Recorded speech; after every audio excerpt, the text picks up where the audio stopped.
Hello and welcome to the Iris 2020 podcast. I'm Lucy Smith and I'm here today with Ian Smith, director of Go Home Polish.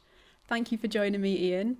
So Go Home Polish covers Michal, who finds some graffiti on his wall that says Go Home Polish and decides to walk from Wales back to Poland where he grew up to understand what home means to him. Yes, yeah. Yeah, my first question, how did you meet Michal?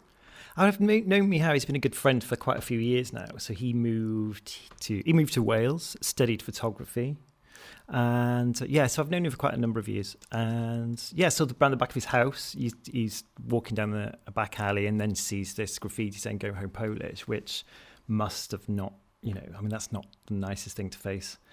Just around the corner from where you live as well. From your house, yeah. Yeah, and just in general, so you do quite a few documentaries, so I understand. How do you go about finding people? Do you find it easy? Do you just know them in your life like Michal, or do you sort of go on a search? How do you go about finding who you want to film? There are some amazing stories. I was following another guy recently and we did a pilot for the BBC and that went kind of flat, if you like. But quite often finding people in a sense it's generally about it is about people quite often it is about the relationships you've got. It's because filmmaking is about relationships, isn't it? And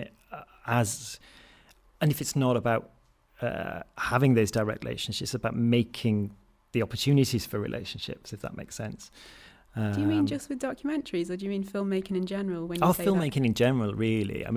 Most directors, even in drama, will probably know their DOPs or their people they want to be editors. So relationships are everything, I think. So yeah. So and it's the same with contributors. However, it depends what projects you're working on. I'm working with BBC Wales on some projects now where you, in a sense, the contributors you're looking for are quite defined. You need to find somebody to fit the bill of the programme, if that makes sense, which means you would. But again, even then, you'd be asking people do they know somebody who's, struggling with issues related to cancer or whatever that may be. So, yeah. Yeah, because it's still about relationships. You can tell how well you and Michal get on. Can you watch a film and can you tell when there's not that relationship bond that you say is the most important thing? Interestingly, I've been working with a woman at the moment, and her story is amazing. She's fantastic. And I know her now much. In fact, she was somebody I approached to do the film, and you can see we got on. But it's just it's really frustrating when somebody's kind of like basically comes to the point of saying that the filming process, they just find it difficult. Okay. And then you're like, I've made it as easy as possible, and and it's on the terms of the person who's the protagonist, if you like. And as a filmmaker, you don't want to be exploitative. I don't want to exploit somebody to make a film that I want to make and then tread all over their sense of self, because in a way, you're building. Sorry for knocking your. You're building you're not only building relationships, you're building an idea of that person, and which then goes out to either people they know, to an audience that can see them in a different way. And quite often, a lot of people aren't ready to put themselves out there to be seen in that way, and that's understandable. In Go Home Polish, you're there a little bit. You ask questions, and we're aware that Michal's aware of you quite a lot. But did you feel that sense of needing to be letting him tell his story and when to come in? Was that hard to work out, or do you find it comes naturally? It was hard to work out because I think initially there was always going to be more of me in the documentary, but I don't really like being in. I don't really like being in things. But we almost filmed it in a way which meant that it could be edited in both ways, if that makes sense. So you could potentially, exclude the sense that the filmmaker is also another protagonist in the story, if that makes sense. Okay, but you decided to go with having you a little bit in it.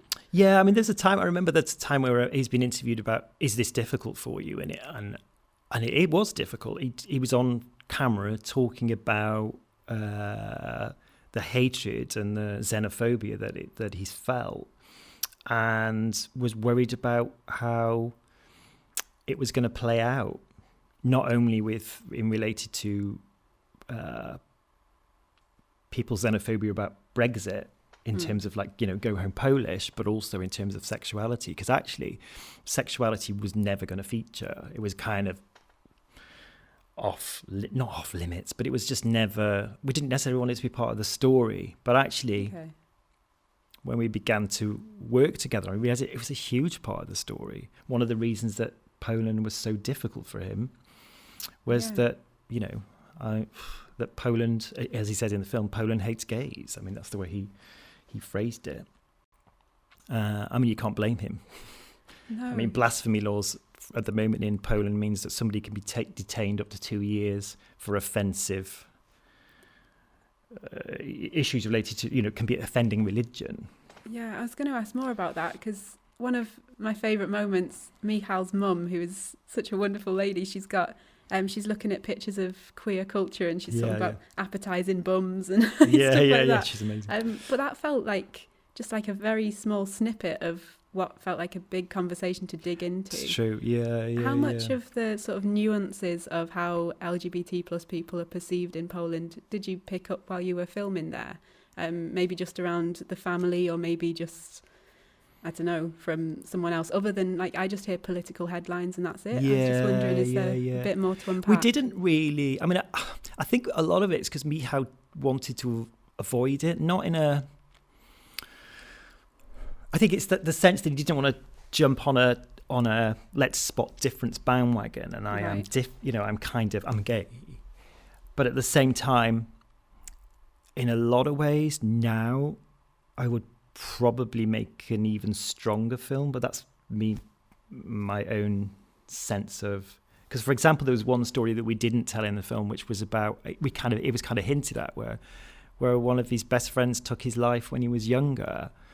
And we'd walked the same walk that he used to walk with his friend. Okay. And that was because his friend was struggling with LGBT, being gay, basically, in that environment. So, yeah. And actually at the time, the LGBT free zones in Poland, when we were filming at that point in time, it wasn't a massive issue. Now a third of Poland, municipalities in Poland, a third of them are LGBT-free zones, which is hideous. I mean, that's just like an environment of hatred. There already was an environment of hatred, and now Poland's in an even worse state. Do you see some films in the making there that could sort of potentially be there to dig into those issues? Definitely. Yeah. I mean, it's something I'm massively interested in. Growing up in an environment that I did, and I think a lot of the film was also about me, I think, quite a lot, in the sense that I struggled with issues related to sexuality when I was younger, in an environment in working class Lancashire that meant that, you know, the narrative is that gay equals bad. And then I was involved in evangelical Christianity, where I went through reparative therapy, which is like get rid of the gay, because I didn't want it at the time. So, Michal's story is kind of my story as well. I think that's it's quite evident. If you know me, it's quite evident in the film, I guess. But you'd never sort of do a very obvious your story. You'd always prefer to channel it through others. Somebody was asking, in fact, I was talking about it with Michał yesterday. So, will you ever be, why aren't you making a story about your own? I can't do it. I mean, it's a vulnerability. And there is a certain strength to sharing your story. Like Michal's so open in his film. Yeah. But actually the openness with Michał, even in regard to where the scene he's in the bunker and talking about being gay, that was a vulnerable moment for him. And I don't know how, maybe it didn't play out as vulnerable as it was, but it wasn't a planned, because in a sense he didn't necessarily need his narrative to include his sexuality, but actually at that point it did. And that was a big deal for him. So it was almost like a second coming out, if you like, to his kind of fan base, if you like. So that was quite vulnerable vulnerable space for him. And I think he did find the whole thing difficult in terms of vulnerability. Okay. Well, yeah, I think it's a stronger film for that in a lot of ways, because it felt very, I don't know, I felt comforted, and it was also refreshing. At one point he turns and says, every day I go through crippling self-doubt. Just telling it like he feels it. And he's amazing. He's an amazing person. I mean, his mum's an amazing person. I mean, and I think he's doing an awesome job, and that comes across in the film, I think. Yeah, I wanted to ask, how easy was it to make this film, and like to work out the process of in the build up to it? Because it looks like Michał decides to go walking, you point a camera, let's go. That looks like how it was. But was that the same in experience? We were filming about even before he knew that he was going to walk. So he was applying for funding from the Arts Council and other places. Okay. And so the filming started then, and I was like, well, this process needs to be filmed anyway. So I didn't care whether there was funding or no funding. As far as I was concerned, this was a film that needed to be made, so it was never and we did foot the bill for it. It was kind of like, we're going to foot the bill for whatever it brings along. We're going to just go with it. And really, it was an odyssey, because you didn't quite know what was going to happen. I mean, I didn't know if it's going to be a film about a guy breaking his legs or being assaulted or, having heat exhaustion and being in hospital. I just did, in a sense, you just knew you had to go on that adventure. And maybe that's part of it for me. And it was for him, I guess. It's just that adventure of going. Yeah. All right, I'm going home then. Yeah, you've got so so I'm much. coming with you. I like that. Yeah, you've got so much. There's so many hints of all this extra footage you have. He wraps himself in wire, and he meets various people on his way. Yeah. Was it always going to be a short film? It depended on. I mean, I think one of the issues was, and I it's not a regret. I wish I could have been with him more, because financially it was difficult to be, because it was like 3 months. It's like, which meant that you couldn't necessarily meet the people he was meeting. We had some instances where he was meeting people, but then we recognised that actually it just took away from the narrative. As soon as you introduce other people into the mix, it just felt it kind of changed it somehow. We had some filming in a Wetherspoons, for example, where we were being served by waiters from somewhere within Eastern Europe, and Wetherspoons, of course, are renowned for the Brexit stance, and there was things like that, and a few other instances. But as soon when they were in the edit, it just took away from.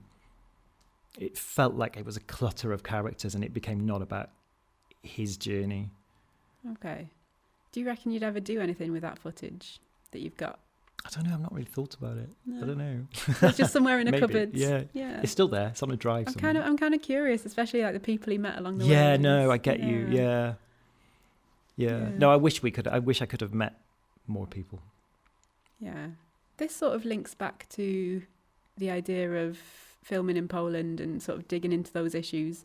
Do you reckon this film could ever help people, so Polish people with maybe a homophobic mindset? Could it help them understand some of these issues a bit more? Or was the audience never meant to go beyond the UK? It was, again, I didn't really say, it sounds like I should set off with a plan for what the film was going to do in a way. I didn't really, but no. I mean, I think what is fantastic is just Michał's mom. I mean, she's just a beacon of light for people who are just like saying, well, I'm going to accept my child for whoever they are. And in a way, she becomes the star of the film in Poland by saying, look, in essence, I'm not taking any of the shit that's around me in relation to LGBT plus issues. I love my son, and frankly, I've met his friends, and I'd love to go to Pride.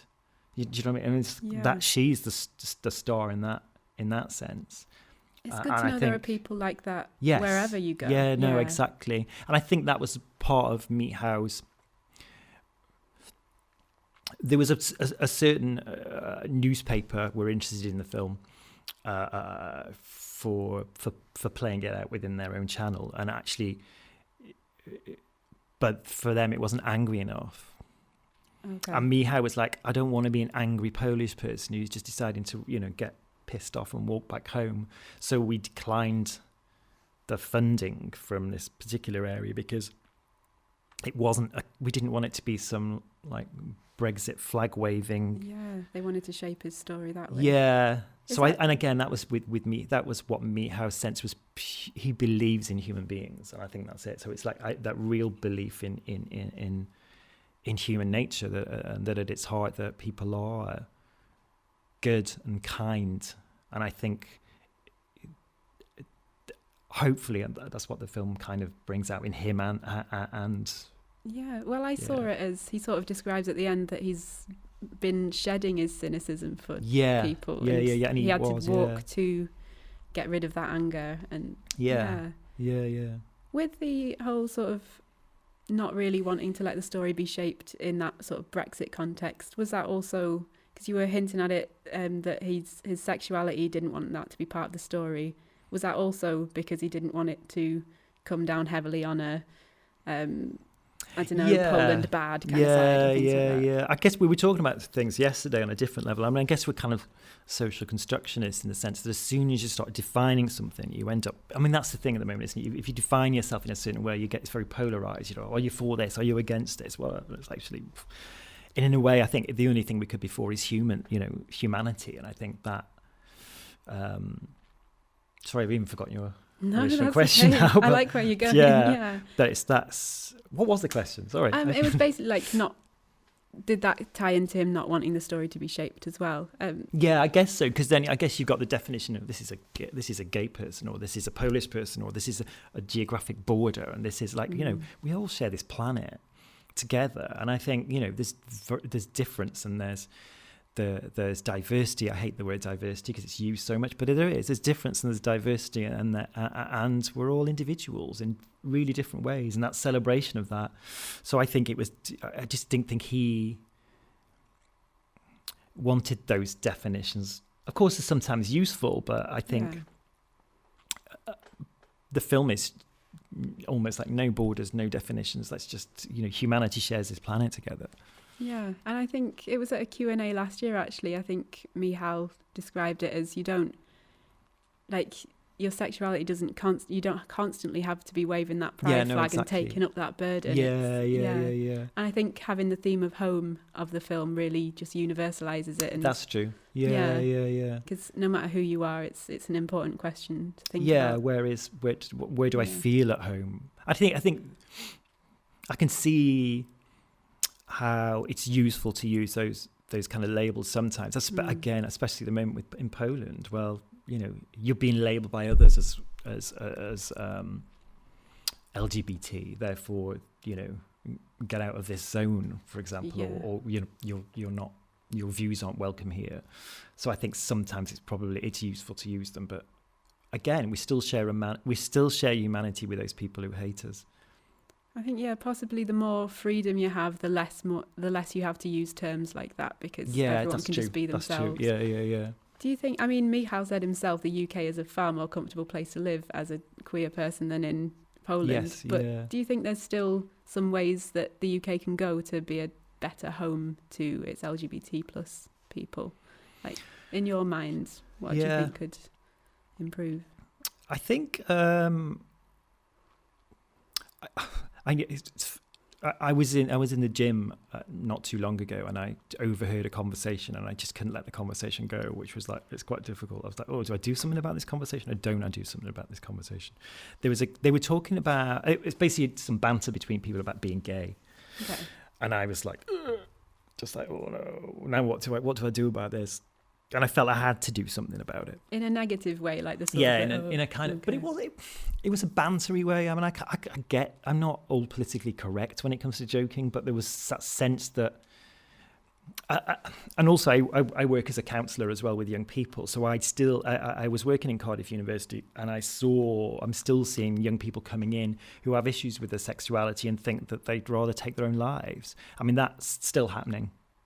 Even with young people who are like 20, teenagers into the 20s, we're still living in an environment where it isn't necessarily good to be LGBT. And, and the context for me was thinking, I'm seeing people coming in. I'm still seeing these people coming in for help because they're trying to take their own lives. Like, what's going on here? And then to hear that in the gym, I was thinking, well, yeah, this is about context. This is about context. If you're in a context where it's still a joke and it's still kind of somehow derogatory and difference isn't accepted, then you're still going to get people who want to take their own lives. So I did say something. The guy got really, really angry. Good on you. But I felt it was the right thing to do. Yeah. Yeah. Okay. And I'm not putting all the world's problems on you, but do you have any ideas on solve them. how might we go about sort of keeping on improving this? Is it just a matter of doing what we're doing and generations later, hopefully all will be a bit more equal? Or? It's conversations, isn't it? I think it's having conversations with people. I mean, again, we talked about relationship in terms of contributors in a way, but it's or people who work in film. It's the same thing there. People need relationships across the board. You may need a relationship with somebody that you just don't really like what they necessarily stand for, but actually underneath they're human. I mean, I'm a member of British Humanist, and that's it's humanity at the core, not beliefs, not necessarily, kind of, but not necessarily what the beliefs or the religion or the sexuality or the colour, but actually but it is about having those conversations. And again, that sounds a bit naff, doesn't it? What do you mean by conversations? Be friends, for God's sake. Do you know what I mean? Yeah. Be friends with people. There was an Iris Go and have a talk. beer with people. Yeah, people are amazing. Yeah, that's reminded me. There was an Iris talk the other year, and it was saying some people just will never quite understand certain things about how people want to live, but acceptance is always possible even without the understanding. So just accept. Yeah. Yeah. I mean, I'd like to move further than acceptance, but I guess that's just me. I'm my own experience from my own family, where there is there is that sense of acceptance, but my own personal stuff, I guess, but my own relationship with my father still, who even though I've been out for a long period of time, inverted commas, he doesn't think that young people should be under 5 should be confused by knowing that gay people exist. So it's like, and I thought I'd been having those conversations for a while. So I think, I guess people close to you, the understanding is much more wanted than just a stranger on the street. Yeah. So there's still. And it's perceived threat, isn't it? I mean, what is the threat? Somebody happens to, even in relation to trans issues, what is the threat? I don't get it. I don't see. Fear of I'm the not unknown, threatened. maybe? Yeah. I don't quite know either. But yeah. What's your thoughts on that one? Oh, turn it back on me. Yeah, why not? I think more conversations. I'm really glad I'm doing this because more conversations out there. Even people can just check out, and hopefully if they hadn't thought these thoughts before, maybe they can start thinking about it. And films as well. Yes, films, you're taken on a story and you work things out for yourself. And I think films and writing and things in general are good ways to work out what you think in a way that's not pushed on you. That's true. And they're part of the conversation, aren't they? They're definitely part of the conversation. I mean, that's the good thing about Iris, and that's the amazing thing about Iris this year, I think. It's the sense, in a way, you're not necessarily just preaching to the converted now. Yeah. The opportunity that's been presented by Channel 4 is to put those conversations, to take Iris to a place where you can have conversations outside of the bubble, if you like, which is fantastic. Yeah, anyone can check it out. It's brilliant. Yeah. I'm going to bring it back to the film again and ask you, what do you think home is? Oh no, do you have to ask that? Yeah. Or you could that's fine. I can answer it. I could also add, what do you think home is, and also did it change through the making of the film? We share the same place where we were born, don't we? In terms of geography. Yeah, and the same is home where you're born? Home is where you construct home, and home for me is around people that care about me and love me and want the best for me and get me, I guess. So home. Geographically, I guess that could be anywhere, really. But Wales is a fantastic place to call home, I think, in that sense. Home is people. Massively for me, definitely. I mean, I think, definitely. The end of the film where Michal says his favourite version of home, which is this feeling, it's not somewhere you can enter. Did that ring a bell with you too? Or was that very much Michal's decision at the end of the film and you were just filming it? Or did you feel like you got there together somehow? I think it is that.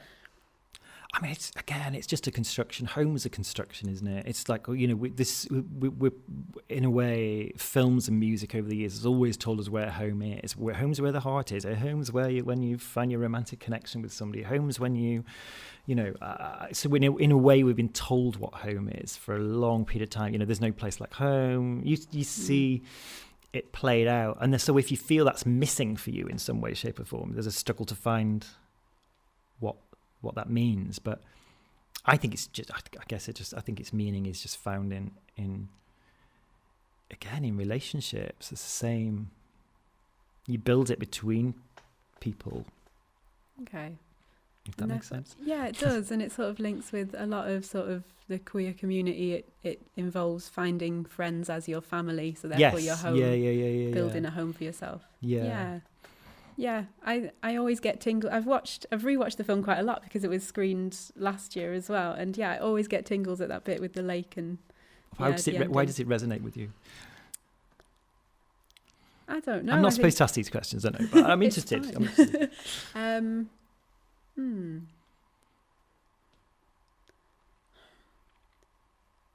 think it's maybe because I grew up in the same childhood home for all the time that I was in Lancaster, and I think I always thought of it as a physical thing you enter and that's home, whereas that really woke me up to the fact that actually it's not the house itself, it's the feeling that's sort of because it's contained within the memories and the good memories, even the bad memories, I guess. Like that sense of like and finding a home for yourself.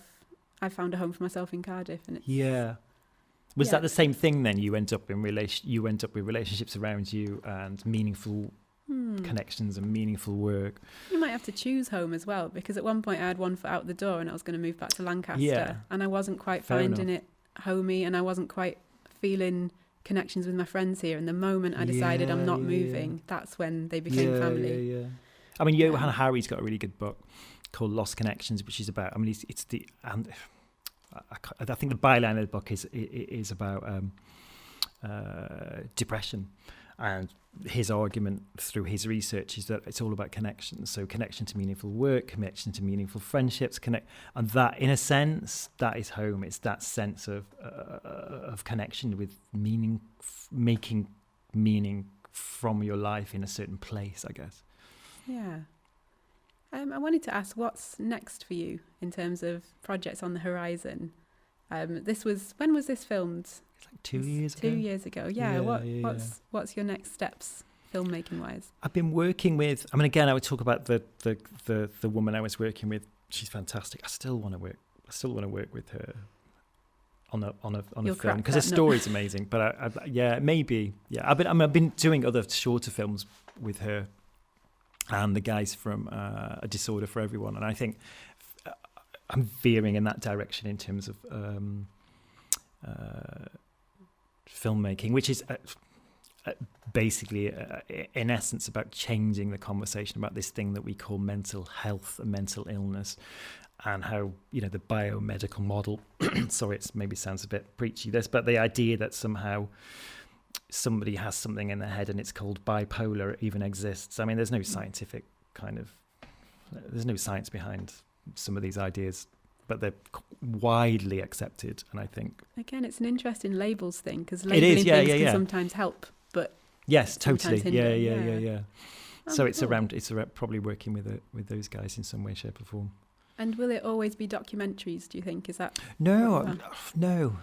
Okay. I'm interested in. I mean, we did another film called Patrick, which was directed by Louisa Fielding, and we produced that. I produced that, and that was great.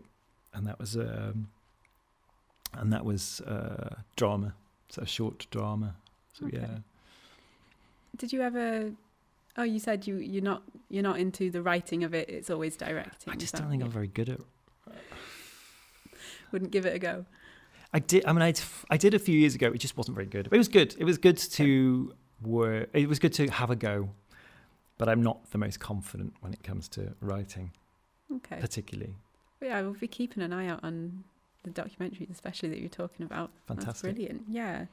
So my final question to you. So Iris is online this year. Everyone's watching from their homes. How will you be watching Iris? How do you set up your space? What snacks, what drinks? What's your best advice for everyone watching at home? I think I've got two options. We were going to watch it in an office context with everybody there with some snacks. Oh, yeah, in your desk chairs and your... Yeah, okay. Maybe. Okay. I don't think that's the best way to watch Iris, really, no. It's not the comfiest. No. The ideal, I guess, you'd just be like pizza, wheat-free pizza, gluten-free, sorry. That right? Yeah, that one. In a cozy space. Yeah. Yeah, I remember a certain prominent member of Iris said he'd watched Go Home Polish in the beginning of the film. It's like, oh, this is very sit with a glass of wine. So maybe that's the very way. mull it over kind of film. Yeah. Brilliant. Thank you so much. Thank you. It's been a pleasure to talk to you. You too. This has been an Iris 2020 podcast. Thank you for tuning in and follow us on all the social media.